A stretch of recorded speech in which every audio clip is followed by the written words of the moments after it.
Hey guys, in this video, I'll be walking you through how you can see other people's friend list on Snapchat. Alright, let's begin. First of all, open the Snapchat app on your mobile device and make sure it is updated to the latest version available. After that, make sure to sign into your account and then access the chat section. You can do that either by tapping on the chat icon or you can just swipe right on the home page.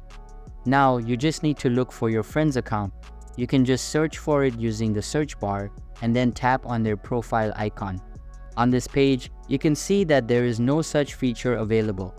That's because it is against the privacy policies of Snapchat and you can't actually see other person's friends. It is also impossible to screenshot a friend's profile without letting them know, as Snapchat's policies are kind of strict. So that's basically how you can see other people's friend list on Snapchat. So that's all for this video. If you find it helpful, consider subscribing and giving this a big thumbs up, and I'll catch you in the next one. Thanks.